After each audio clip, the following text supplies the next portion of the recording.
orange stuff is green in this picture, is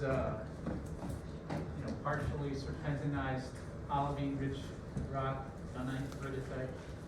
And then all those white things are magnesium carbonate veins that have formed since this mine shaft was created less than 100 years ago. So that's happening.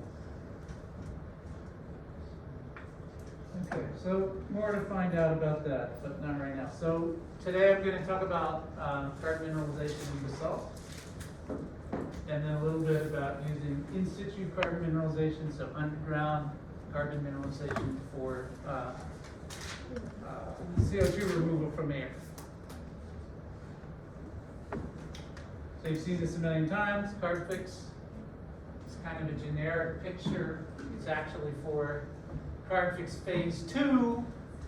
So the depths are a little greater, as you'll see in a minute, compared to Carbfix phase 1. And the way they got the CO2 down there is also different in those two different phases. So you've seen this, let's just pass on. So Carbfix phase 1, they injected CO2 down a separate pipe into descending water in a borehole at a depth of, well, I don't know, but so 300 meters. And they fooled around with this quite a bit in ways that are not public to make sure that the CO2 bubbles were small enough that even though they were buoyant, they were entrained in the downward flow of the water. So they continued to go down the borehole until they dissolved. And they verified this in lots of ways, but among other things with the video camera. And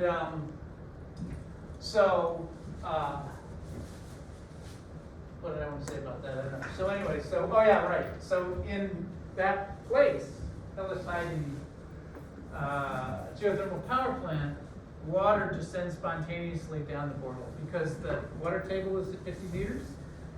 And so if you fill a pipe up to the surface with water, that's a differential pressure of 50 meters times the density of water. So water spontaneously goes down that hole. They don't have to spend any money on compressing water, so they only pay for compression of CO2, and in fact, they don't know how much they pay.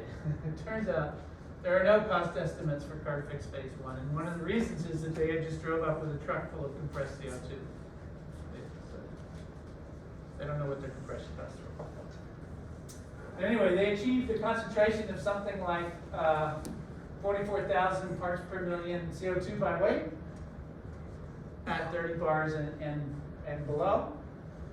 And this is known as solution trapping. So that is below the saturation concentration for CO2 gas in water.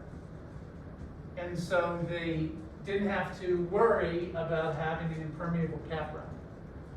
They used solution trapping from the very beginning. Right, so if you remember that famous picture, solution trapping happens after dozens of years or whatever. Well, here they immediately have solution trapping. And then from that, as that CO2 bearing water with 4.4 weight percent CO2 in it reacts with the rocks, it makes carbonate minerals.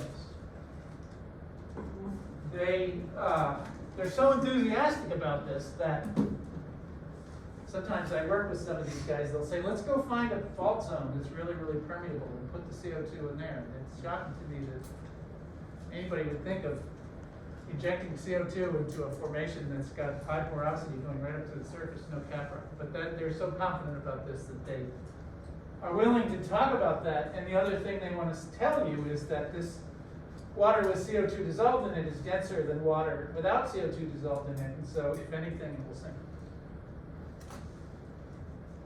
And so, we take at face value when they tell us that all this CO2 was lost along the flow path. We believe that that was consumed by forming carbonate minerals and not, let's say, by going up and leaking CO2 into the air.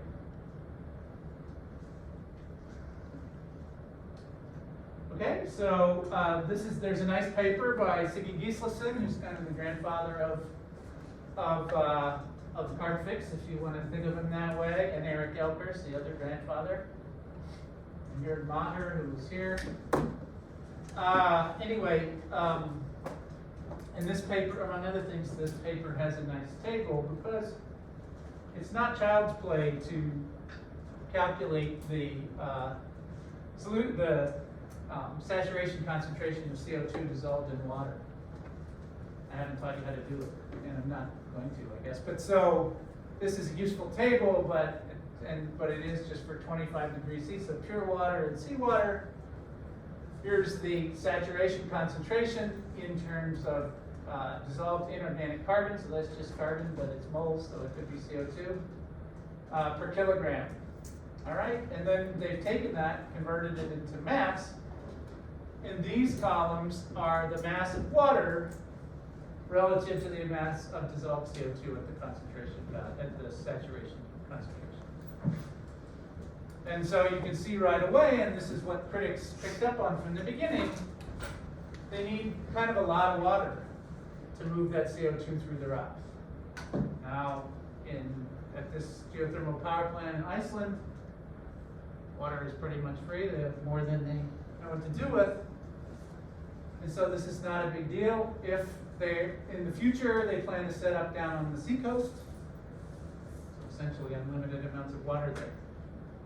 But when I think about persuading people to do this in, let's say, Northern California, this potentially is a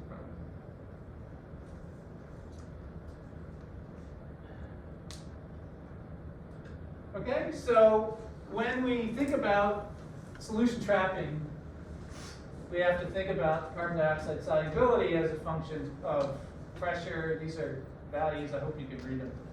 In atmospheres of pressure, we'll call those bars, and then temperature. So carbon fix phase 1, they only injected 175 tons of CO2. This made a big splash. It was in all the newspapers, very exciting and everything, but it was less than 200 tons of CO2. Anyway, they had an open borehole from 400 to 2,000 meters, but they know that there's a high permeability formation between 400 and 800 meters depth. When high permeability is about 1 Darcy. Pretty high. Where they think almost all their fluid went. And the temperature was only about 25 degrees C. So this is an interesting thing to think about, because when I think about Oman, I start with the mean annual temperature on the surface of 30 degrees C. And then if the temperature is increasing by 20 or 25 degrees C, I'm already at 50 degrees C, 1 kilometer below the surface. But in Iceland, the mean annual temperature is probably 0. Or something. So anyway, they're almost a kilometer down at 800 meters. What is their pressure?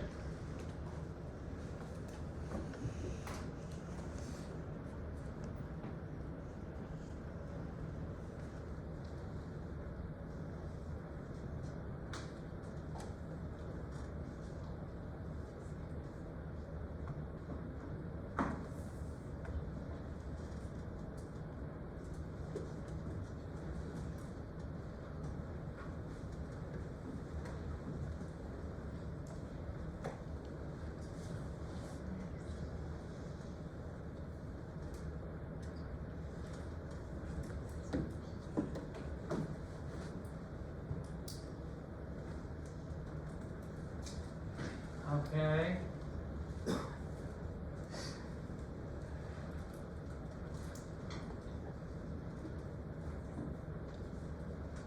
Push your buttons. 9, 8, 7, 6, 5, 4, 3, 2, 1. Okay. I'm going to stop and comment on something I noticed last time, but we had a Zoom session going on, so I wasn't sure. I'm getting more answers to these questions than there are people in the room.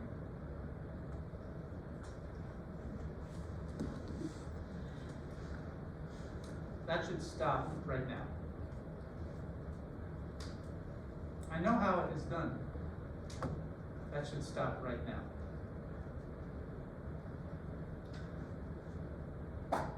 Okay? Whoever it is you're pushing the button for, throw them overboard right now. We aren't tolerating cheating in a graduate class at Columbia University. It's minor, just a quiz. It's not okay. Okay. The answer is indeed C.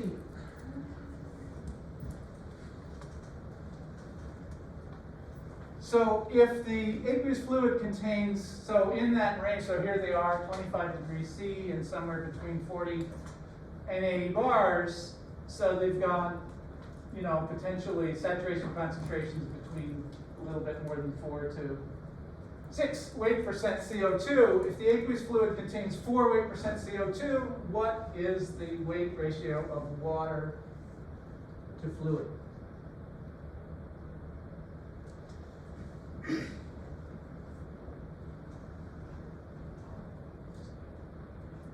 Because I'm a little annoyed about the quizzes, I guess we'll have to check and see about the proper senses. Yes, Oh, we cover B, right? oh, it's covered up. Sorry. No. Now you can't see it. There.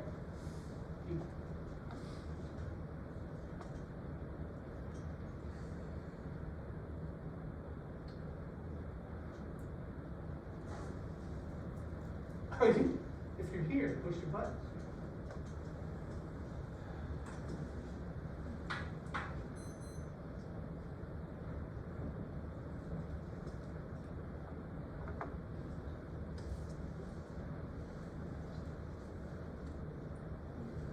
Okay.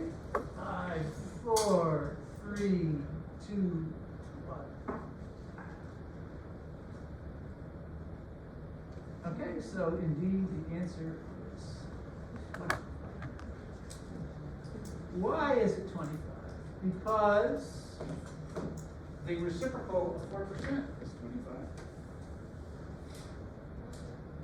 So right? So if there's 4% CO2 in water, then there's 25 times more water than CO2.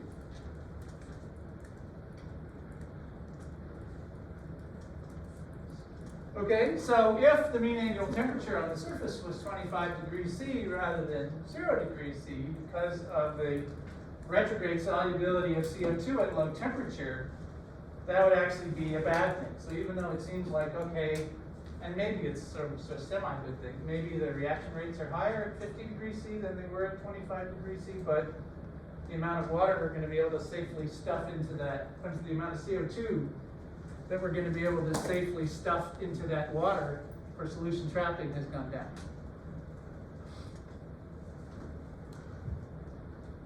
And here I just sort of drew a geotherm. So if the surface temperature at 1 bar is 25 degrees C, and then it warms at 25 degrees C at 100 bars per kilometer of depth, this is kind of the trajectory that the solubility would follow. And actually it's interesting, right, because increasing the temperature and pressure doesn't really buy you that much in the context of solution trapping. Okay, a carb fix phase 2, they did something totally different. They did not bring their CO2 in the truck. So remember, it's a geothermal power plant, and they condense the steam at the end of the turbine. But there's gases dissolved in the steam that don't condense. So the non-condensable gases are composed of nitrogen and CO2 and nitrogen sulfide and some other stuff. And so they are actually doing two things at the power plant now. They run the non-condensable gas, which is about 50% CO2, through a tower of water at 6 bars. And then the nitrogen, for example, doesn't dissolve very much in this water, but the CO2 and the hydrogen sulfide do dissolve in the water. And so then they take that fluid out the bottom, and it has, this is wrong. Sorry. It has quite a bit of CO2 dissolved in it, and actually I'll have you calculate how much that is. I thought it was 150 years ago, it's not. So then they are now injecting that into a deeper formation. So their target is between 1,900 and 2,200 meters at 240 to 250 degrees C. Pressure at 1,900 meters.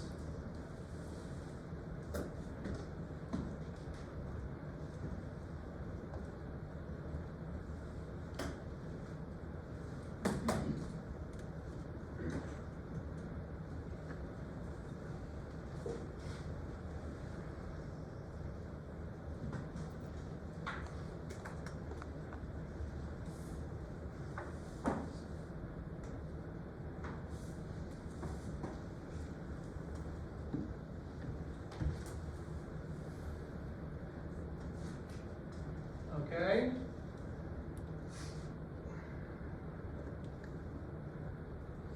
So it is indeed 190 bars.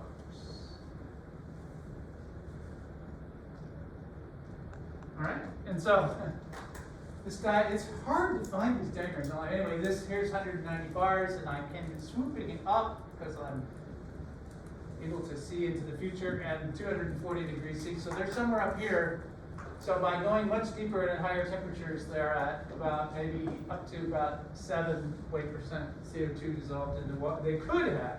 Sorry, they don't have, but they could have up to 7 weight % CO2 dissolved in the water. They don't, right? But they could.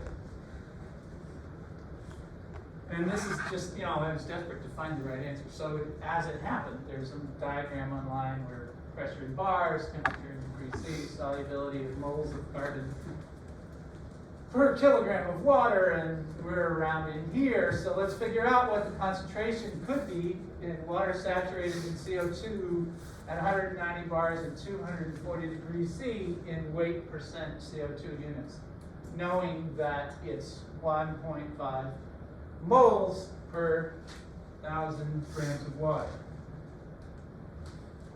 Oh, did I just, I hate when that happens. Okay, well, anyway, push buttons.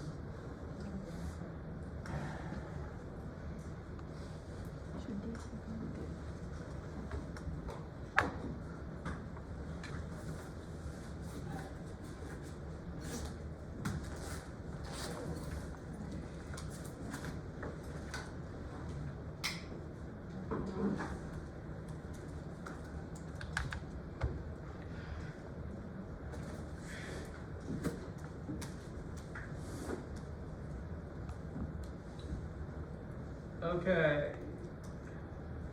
Thank you.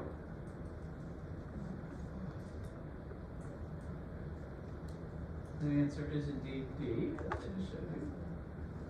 Okay, so if they use the perfect phase 1 method, that's called sparging, when you bubble gas into water. That's called sparging. If they sparged the CO2 all the way down at the depth of almost 2 kilometers. So they have a CO2 pipe inside a water pipe that goes all the way down 2 kilometers. They could, in principle, dissolve 7 weight % CO2 into the water, and then their water to CO2 weight ratio would be 14. So almost half that of the perfect phase 1 method, where the water to CO2 ratio around 25. So there's some money to be saved there, but not that much. Okay, so phase 2, give a lot more information about what's going on, and I cut this off. There's other dissolved gases in this table, but I cut it off so I could make it big enough for you to see. So the gas going, it's an interesting thing because you can separate out what the composition of the trapped gas, or the dissolved gas on the one hand, from the efficiency of the trapping process on the other hand. So the CO2 content in the gas going in is 54 weight %, and it's almost the same 53 weight % coming out the other end. So they dissolved about half of the CO2 going into that stack of water, but they haven't changed the CO2 ratio to the other gases. On the other hand, the hydrogen sulfide is almost completely dissolved in the water. And really, from a certain point of view, this was the target of carbon fix anyways. They really needed to get rid of their hydrogen sulfide. Nowadays, we know them for their CO2 chops, but they really were concerned about mitigating their hydrogen sulfide emissions. Interestingly, the hydrogen content of the gas goes up, and that increase compensates for the decrease of hydrogen sulfide, so that's why the CO2 content remains about the same. And the nitrogen content also goes up quite a bit. But notice, and we'll come back to this, 27% of the nitrogen is dissolved in that water that they send down the pipe. I don't quite know what happens to that nitrogen. I'd sort of like to know. Okay, so then they have, and this is, see, I thought this was 100 ppm, but it isn't. So then here's the dissolved inorganic carbon and dissolved sulfur, both in millimoles in the water that they're sending down the pipe. So it's not 100 ppmw like I wrote on a previous slide, I'm sorry, it's 100 millimoles roughly of carbon, which is actually a lot more than 100 ppmw. Silly me. It's an old slide. Okay, so what is 100 millimoles of dissolved organic carbon in units of weight percent CO2?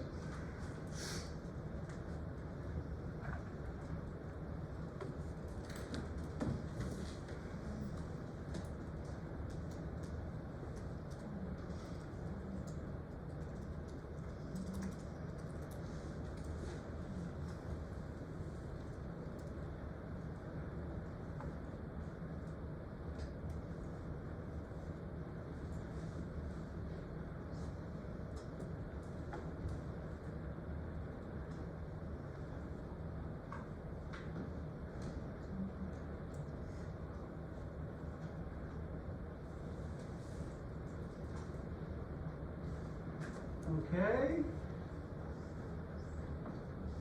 5, 4, 3,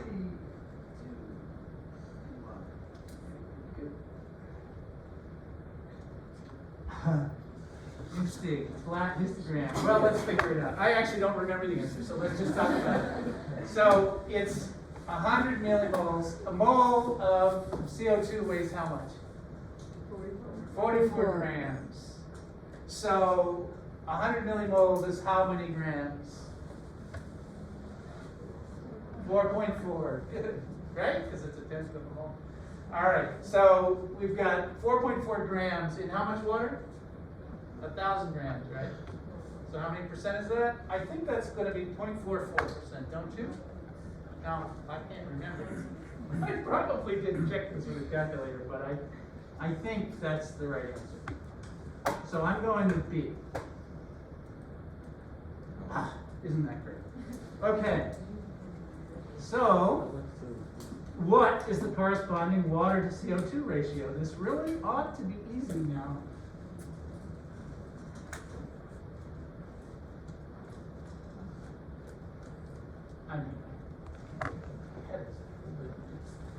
I could say, well, it's not a small number.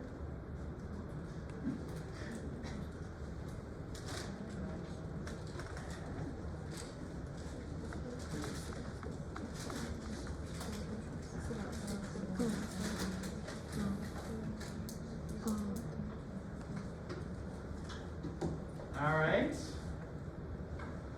5, 4, 3, 2, 1. Thank you. It is 227. Yay! Look at that. Almost all right. Yeah. So this is expensive in terms of water, right? That's a lot.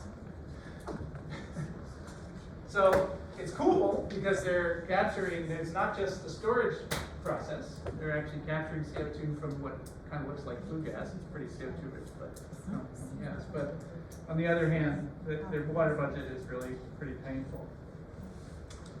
Here's the data on flow rate, liters per second, going along, pretty constant. I don't know why I said 60. Well, all right. Well, anyway, I took the value of 60 liters per second, and that turns out to be 0.26 with this 0.44 weight percent CO2. This turns out to be about a quarter of a kilogram of CO2 per second going down the hole.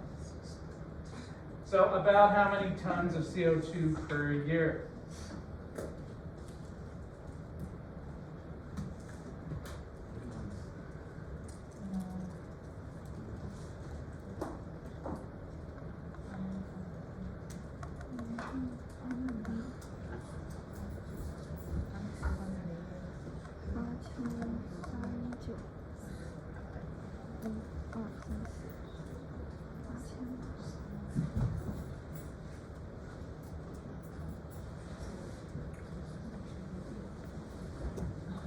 Okay.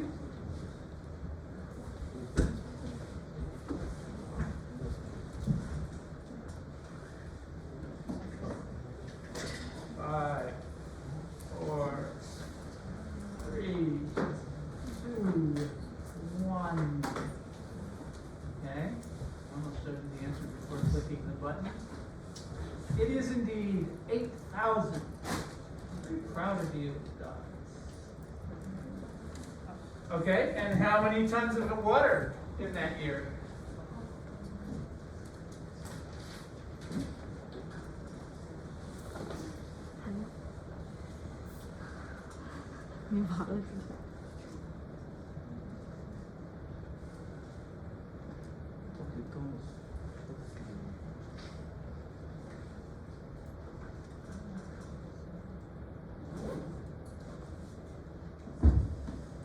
Go back the slide.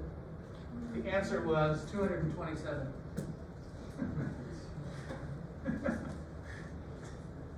All right.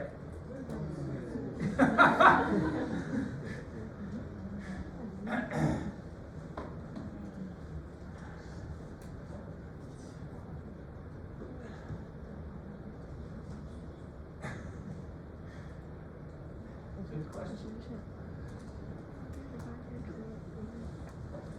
I notice everybody has a mask on. I too know people now who have the coronavirus. Okay, 5, 4, 3, 2, 1. Good. Okay. It is, I believe, 180 million. It's 227 times 8,000, right? Oh, yeah. You're absolutely right. And that answer is not available. You're absolutely right. Sorry about that. No wonder you were confused with that. They said it's 1.8 million, not 180 million. And they're absolutely right. It's actually 190 million. When you come right down to it, it's 8,300 tons per year and 1.9 million tons of water. It's a bunch. I thought, well, how much is that? So New York City uses 900, or in 2020, New York City was using 981 million gallons per day, or about 300 or 3.7 million tons per day. So it's about half the yearly consumption of water for Carbon Fix Phase 2 is about half of the daily consumption of water in New York City. So it's a lot, but it's not an incredibly large amount.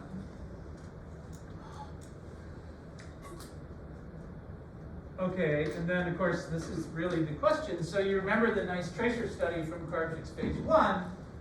This is similar. I don't know what tracer they're using. They're not, I'm sure they're not radio labeling the carbon anymore. But so they see their tracer come to the various production wells. And so they know the tracer has arrived, and they know the carbon to tracer ratio, so they can calculate if nothing happened to the carbon along the flow path, how much carbon would I see coming out of the borehole? And these are all the same calculations, but for sulfur. And so then what they actually observe are these blue dots. So this is kind of a background. This is what was in the pore water to begin with. And these blue dots are showing increasing amounts of carbon coming out as their injected fluid arrives. So they're obviously not mineralizing 100% of the carbon going through the system. And I just sort of by eye, I sort of just calculated. So here, it seems they've mineralized about half the carbon, here about 2/3 in this one.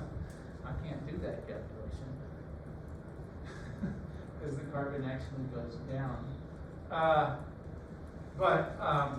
You know, pay no attention to the man behind the curtain. So the sulfur mineralization, again, their capture of sulfur is very efficient and their mineralization of sulfur is very efficient. So this is not a negligible thing.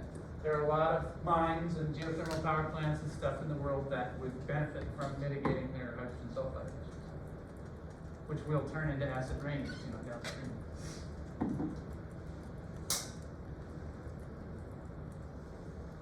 This is a special joke for Americans.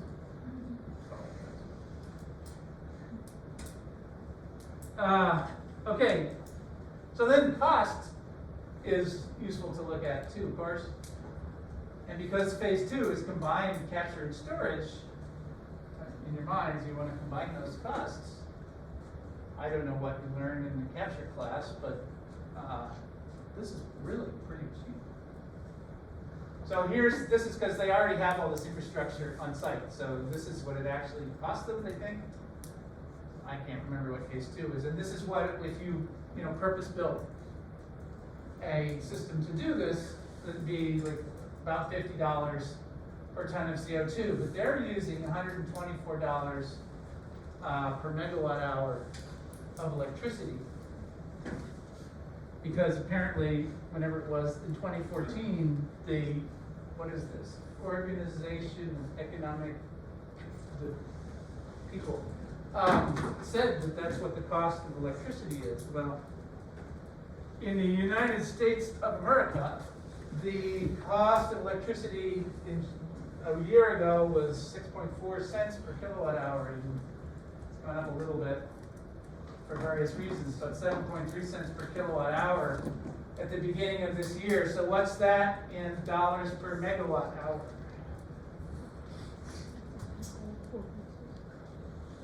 I can't find my thing. Where it is? Oh no! Oh no, good.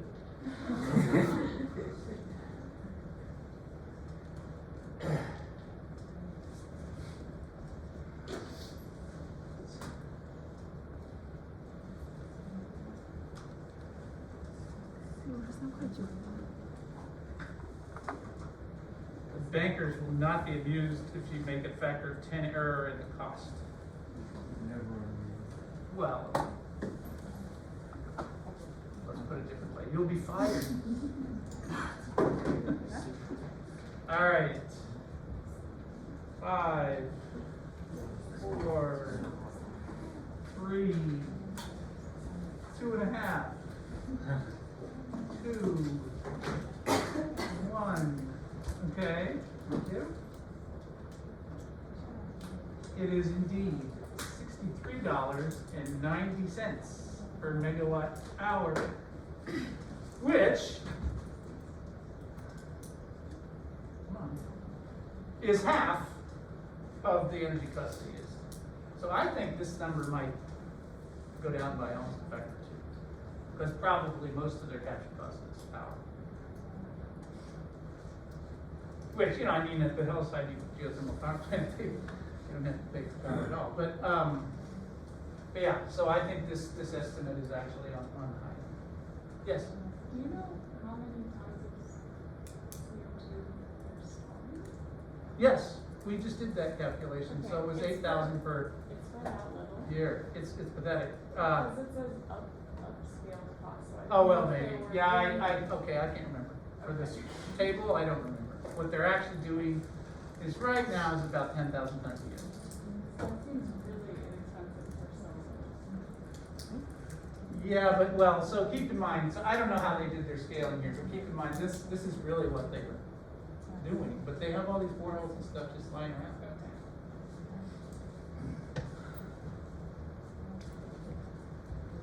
Okay, so that's what they do. And then what the U.S. Department of Energy Pacific Northwest National Laboratory did was to inject CO2 into basaltic lavas here in the Columbia River flood basalts. So here's the Columbia River coming out to the Pacific Ocean, Seattle, Portland, and Vancouver Island, right? So big, huge salt formation, pretty thick, very typical of these huge flood basalts, big, thick flows, but there's many of them. And in turn, here's depth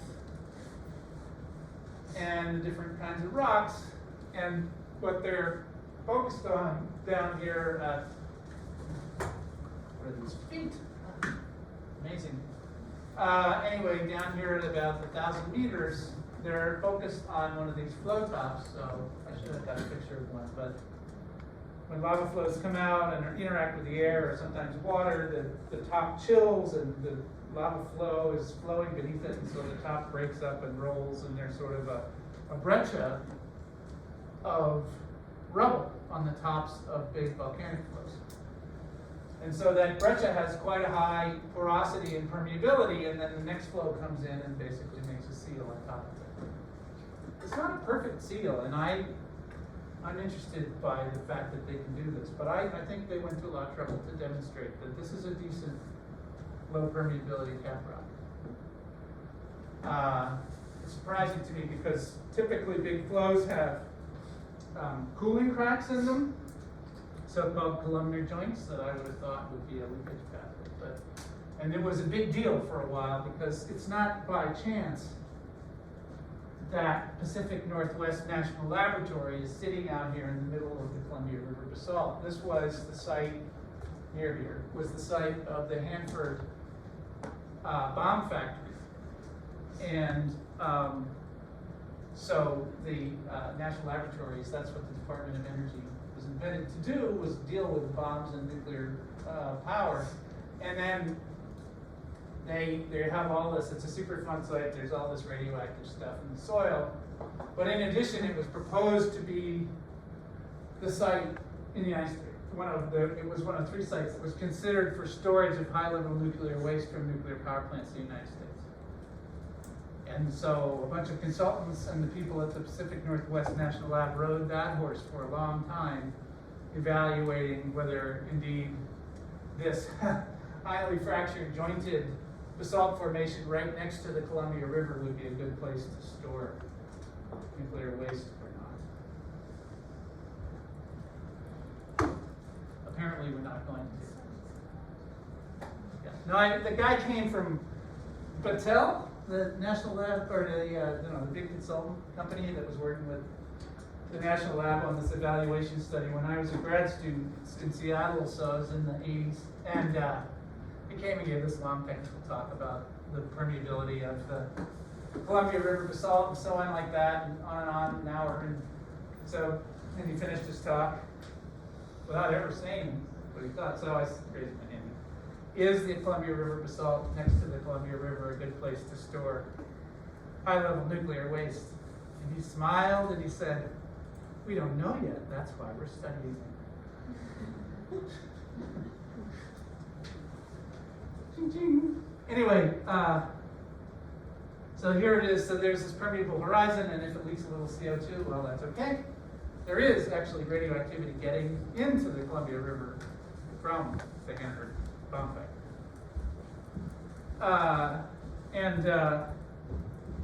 So they figured if they inject supercritical CO2 now, not solution trapping, but now they're injecting buoyant supercritical CO2 at about 1,000 meters, a little bit less depth.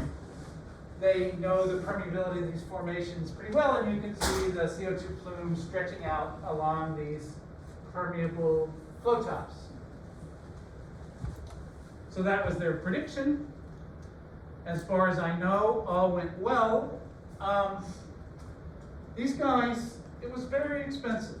And it took a long time, and they were scarred by the permitting process to permit a Class 6 well to inject CO2 into the subsurface in the United States. They're like, what do you call it? Syndrome. So they weren't able to, they don't have a production well, and they didn't use a tracer. So they don't really know where the CO2 is now or what it did, but it didn't come out at the surface. And it doesn't actually really matter a whole lot how much of it is mineralized, because what they've done is they've stored CO2 at least.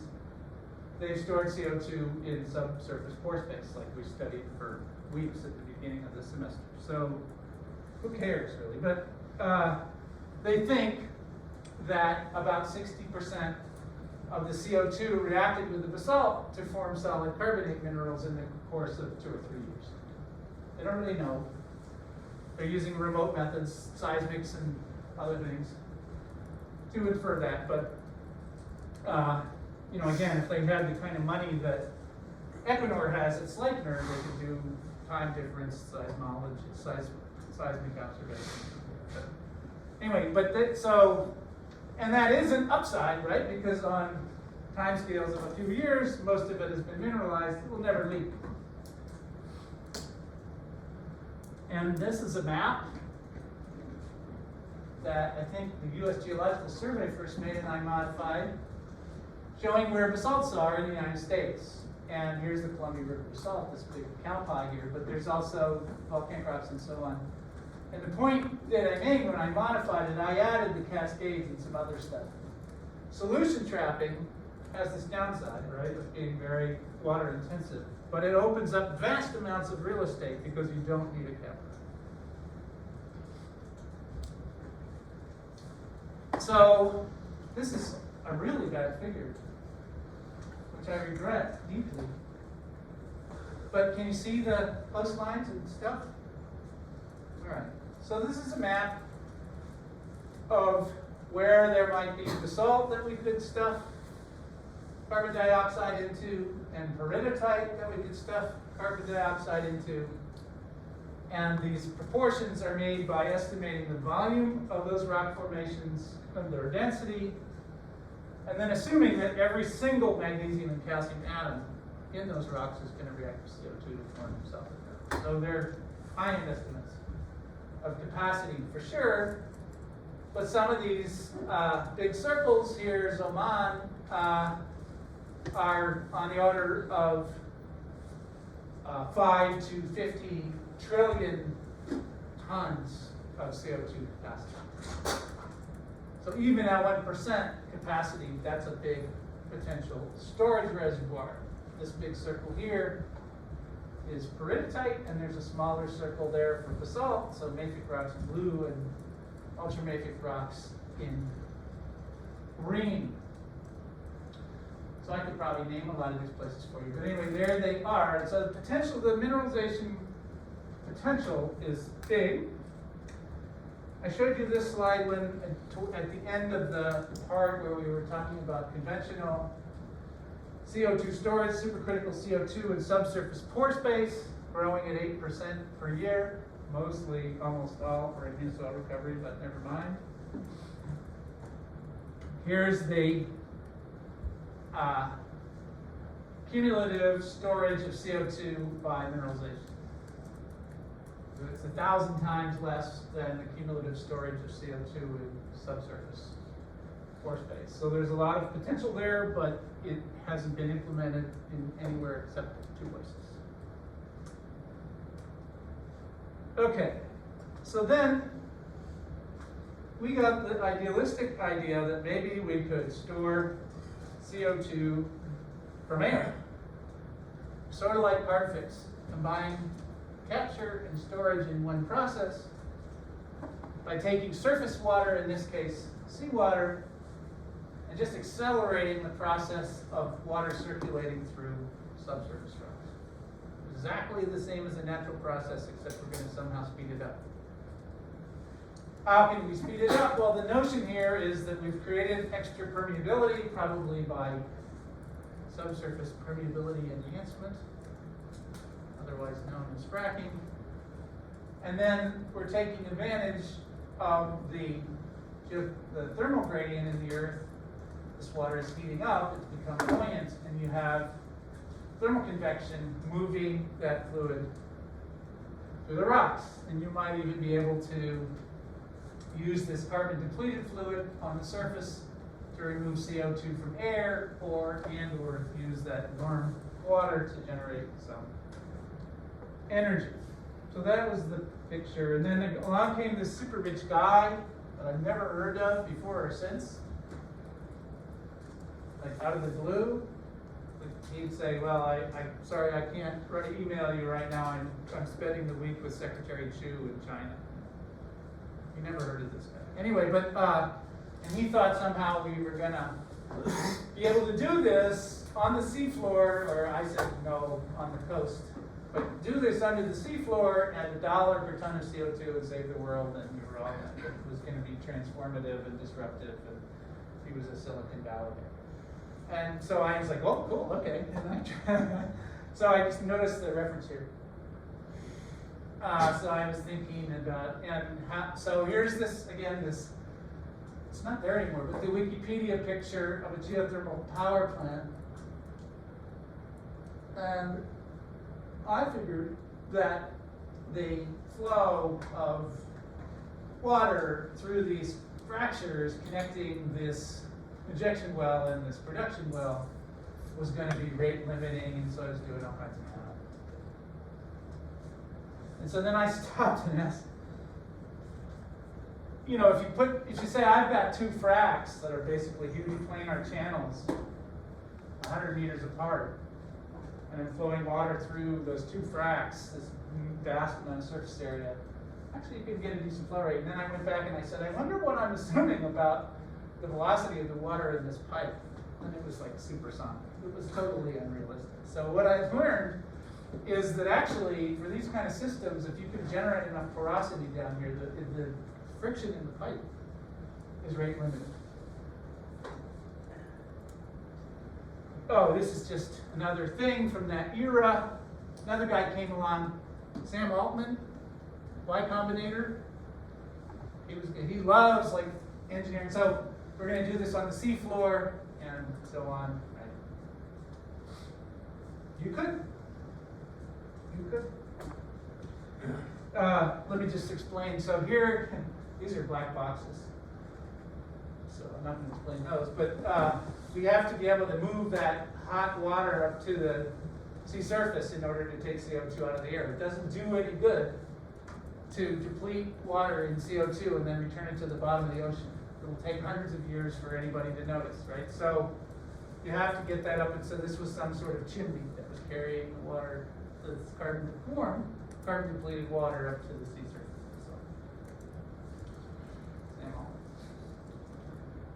So okay, let's get that. So obviously, this is going to depend a lot on permeability. And this is another DOE site, Yucca Mountain, where they were going to store high-level nuclear waste in Nevada. The Harry Reid didn't like, so we're not going to do that either. But I don't know what this is. So permeability in that formation within a few hundred meters of the surface is around a Darcy, so that's kind of promising. 12 meters squared. In general, as you go down in the earth, the permeability drops a lot because the normal stress and whatever the lithostatic load flows as cracks. And so, but you can still imagine that if you find the right place, you might find permeabilities in the range of 10 to the minus 12 to 10 to the minus 14 meters squared in the upper few kilometers of the Earth. Okay, so that's a Darcy to 10 millidarcies. For you engineers. And again, for Sam Altman, we were imagining that we were going to use wave power to power this whole system at 5 cents a kilowatt hour. It's pretty cheap. But industrial electricity in the United States rate is around 6 cents per kilowatt hour, so it's about the same. And then So and then Sam Altman had, he really hadn't been going to town. So this is a robotic drill. It's driving around the seafloor, drilling holes everywhere for the water to go circulate through. And then this is the chimney, or the child's still, but this is the artist's conception of the chimney carrying that hot carbon depleted water to the sea surface. Okay, if you did this, you really could. And all right, and I didn't bring all the right slides. I had one where I actually estimated this for. So I was imagining you're going to do this for peridotite. Peridotite is exposed on the seafloor at maybe 10% of the global mid-ocean ridge system, mostly in the Atlantic and the Indian Ocean. And it probably is within a few hundred meters of the seafloor, eventually gets covered up with sediments, but it's probably within a few hundred meters of the seafloor to about 10 kilometers off axis. So you can do a calculation of how much CO2 that would take out of the air. Okay, but then I thought it really, later on, years later, it's like, okay, let's get serious about this. How much water can I get to move through a borehole by thermal convection? And actually, so I'll go back another slide. So, geothermal power plants have a production well and an injection well for their own reasons. But if you have an infinite source of cold water, let's say on the seafloor, and recharged by forced flow, you only really need one pipe to induce thermal convection. You have this enormous volume that's going to recharge your aquifer, so you just have one pipe. So I'm not going to go through this. I put it in the notes so you'll see where it is, but I had to learn a bunch of reservoir engineering that some of you probably already know. But I didn't, and it's really kind of complicated. But you can calculate the flux of water in a pipe driven by a given buoyancy or pressure, and round and round you go, and ultimately you can figure out how much power is going to be provided by thermal buoyancy and how much you might have to add by pumping. Okay, so then here we are. We have an unconfined aquifer, meaning there's seawater up here at 10 degrees C. I could have made that colder, whatever. It's 120 degrees C down here. 2 kilometers is just cased pipe. 1 kilometer is communicating with the rock. So we've got 100 degrees of thermal buoyancy here and 3 different permeabilities. And this is how many tons of CO2 I can get to flow down a borehole. And this is the cost per ton of CO2. So it's 100 ppm CO2 in water, and this is 100 ppm because this is seawater. And because it's only 100 ppm CO2, that means there's 10,000. The water to CO2 weight ratio is 10,000. So if I pay a penny to pump some water, that's going to turn into $100 for an equivalent mass of CO2. This is okay. And so you see, okay, so depending on the permeability, depending on the permeability, this water is more or less spontaneously moving through the system by thermal convection. At this 1 Darcy aquifer, I've actually got 10,000 tons of CO2 per borehole per year. And then all these things get really steep when you say, okay, and now I have to pay it. If I want to get more CO2 to go down that borehole, I've got to have pay. And the prices just go out the roof. This is a log scale. So you can't do that. You cannot pump. All right, so that's sort of that result. It's not actually very exciting. So if you take that intermediate 10 to the minus 13 meters squared permeability, and we're going to go to here and no further, we're going to need 500,000 wells. 500,000 wells to take 1 billion tons of CO2 out of the air per year. Now, well, is 500,000 a big number? I don't know. It's half the number of operating oil and gas wells in the United States alone. But still, what's really painful is, so if we situate the wells 250 meters apart, and this is actually probably off by a factor of 2, there should probably be 500 meters apart. As a frac, typically goes 250 meters from a well. You have this absolutely enormous area requirement. You got to have all those 500,000 wells, and I've now got to find peridotite that has an area that's that large. So just for comparison, the Nevada test site and the Nevada test and training range is about half that area. So we have to find a peridotite that's that big, and we have to be willing to allocate 5.3% of a pretty big state to do. So it's like, yeah. Okay, but there's hope. And here's some stuff to learn about. So the cost of removing CO2 from air, there are various techniques out there to direct air capture, to use sorbents and solvents to remove CO2 from air, and some of you have taken a class in that. This isn't that. So this is just a generic thermodynamic estimate. How much energy does it take? And what am I using for the energy? So it's a little bit more than just a thermodynamic estimate. So natural gas or electricity, but anyway, to achieve a certain, so I'm taking air and I want to make it into CO2, and if I demand to make it 100% CO2 and I use natural gas, then just from the thermodynamics of the energy, 95% CO or 90% CO2, just from the thermodynamics plus the emissions derived from the power source, $300 a ton.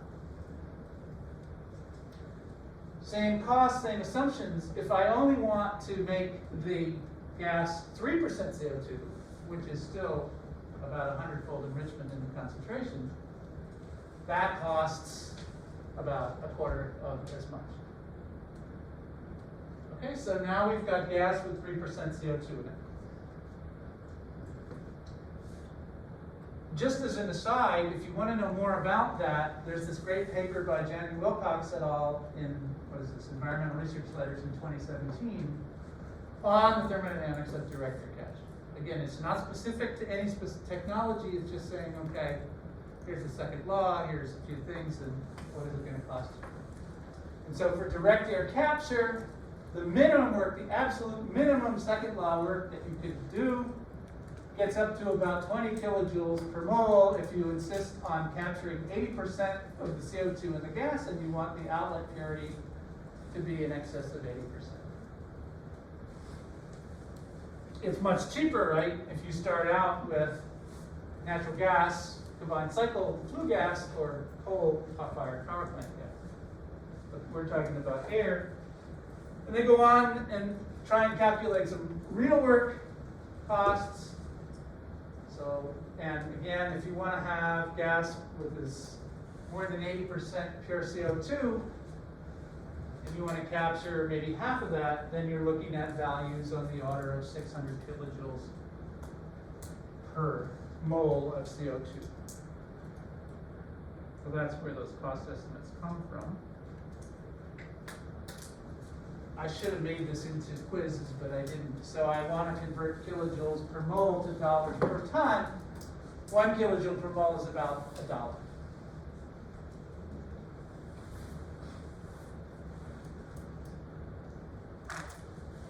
Okay, so Carbfix phase 2 with this incorrect value here is putting 50% CO2 gas into this water column at 6 bars. One could take that direct air capture that has produced the gas with 3% CO2 and put it through this column at 10 bars. And we've somehow managed to have the pH be high, so the solubility of CO2 is high. Now I've got 1,600 parts per million CO2 by weight at 10 bars, and I can send that down a borehole into peridotite. So now the amount of CO2 down the borehole, same physics, per year goes up by a factor of something like 10. We have paid for that direct air capture to enrich the gas to 3%. And now we're paying $100 to compress that fluid. But we only need 100,000 wells or 6,000 square kilometers, so the area requirement has gone down by a factor of 5 or more. The number, exactly 5 actually, and the number of wells has gone down by a factor of 5. Okay, and then, okay, let's push this a little bit. All right, let's pay $175 per ton to make gas that's 20% CO2. And rather than dissolve that gas in water near the surface and then compress it to get it to go down a hole, let's use that carb fix phase 1 method and let's sparge that gas. It's not pure CO2 anymore, but 20% CO2, let's sparge that gas into water at depth. Now I've got 4.48% CO2 in the water, my carb fix.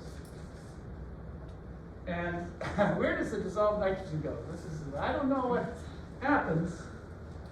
We've got air in here, right? So this is 20% CO2. It's going to be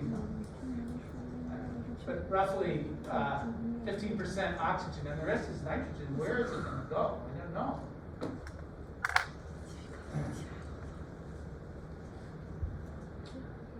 I did look up nitrogen solubility in water, and it does look as though you could follow a compression path in those boreholes, heating and compression path in those boreholes that wouldn't dissolve nitrogen gas. So maybe it just sits around in the pore space in the water. But I'm not sure. I think that's potentially a killer. But anyway, now we've paid quite a bit for this to make the gas 20% CO2, but only 2/3 of the amount that we would have had to spend to make it pure CO2. We save a lot of money on compression. We need a factor of 100 less wells and a much smaller footprint. So that is another option. So there's this enormous parameter space for so-called hybrid. We use direct air capture and then carbon mineralization to finish the job. These hybrid methods, no one has worked on this at all. You've just seen every single bit of work that's ever been done on this. It's more than is published. All right? And so that's just an ensemble of these different results. You end up, okay, finally I'm getting almost, 100,000 tons of CO2 to go down my borehole. Compare that to carb fix, 10 times less. And, depending on the honesty of the person doing the cost estimates for other kinds of direct air capture,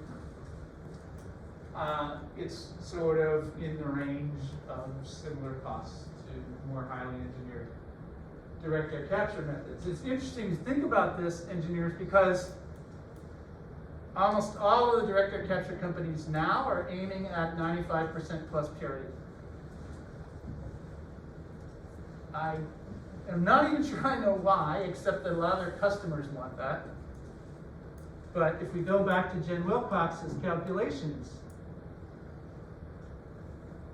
they're paying a giant thermodynamic cost for that. So if instead they enrich to 20% CO2, they could save a ton of money. But then we need to somehow take that CO2 and put it somewhere, and you don't want to store nitrogen. So carbon mineralization might get you the rest of the way. This is a totally nascent idea, sort of came up at a conference. It's part of a paper, and some of the calculations I just showed you aren't even in there. But it does look like it has some potential for optimization-oriented engineers. I think I'm done. Yes. So next time, we'll start talking about using various rocks for carbon mineralization to store and maybe capture CO2 on the surface, superficial carbon mineralization. Where is that?